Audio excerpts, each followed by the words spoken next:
الكنافة دي بقى مش اي كنافة، دي حاجة كده بين القرمشة والطراوة ولمسة المانجا. يلا بينا نشوف مع بعض سر الطعم اللي بيخليها مختلفة تماما. هنحضر الاول الشربات اللي هنسقي بيه الكنافة. عندي كوباية من المانجا وعليها كوباية مية، بعد كده هحط عليهم كوباية ونص سكر وشريحة ليمون، وعلى النار بقى لمدة 5 دقايق.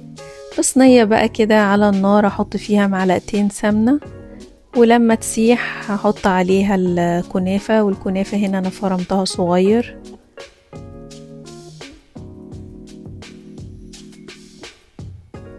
هقلبها بقى كده لحد لما تتحمر ويبقى لونها كريسبي، وحاول التقليب يبقى على طول كده مستمر، يعني ما سيبش ايدي واسيبها شوية عشان بلاقيها على طول خدت لون.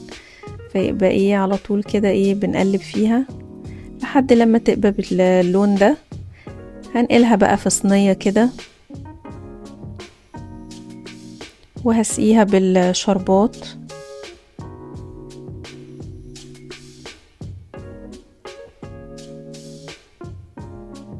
بعد كده بقى حضرت الكريمة، والكريمة دي عبارة عن 2 باكو من الكريم جانتيه وعليهم كوباية لبن.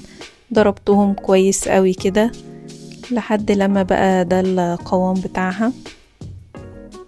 بعد كده هبدأ ارص الكنافة بقى في الصينية، هفرش بيها الجزء اللي تحت كله،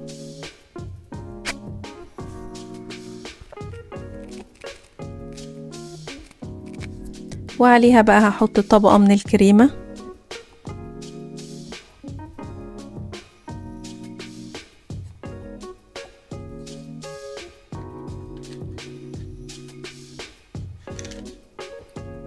بعد كده بقى يجي دور المانجا، وانا عايزة هنا انقي مانجا من اللي هي بتاعة الاكل مش العصير، عشان تبقى متماسكة كده معايا ومش طرية وسايحة. هقشرها الاول،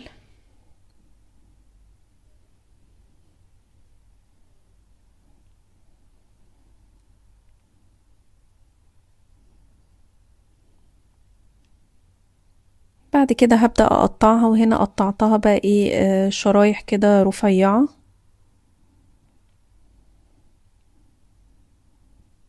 عشان ارصها على وش الصينية كلها.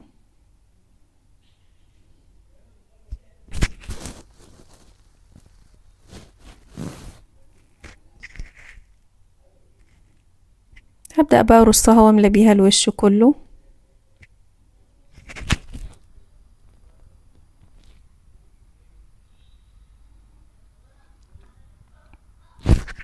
وبس كده بقت جاهزة. اسهل واطعم كنافة مانجا ممكن تعملوها في البيت. جربوها وقولولي رأيكم، وما تنسوش اللايك والاشتراك في القناة عشان يوصل لكم كل وصفاتي الجديدة. اشوفكم في وصفة جديدة ان شاء الله.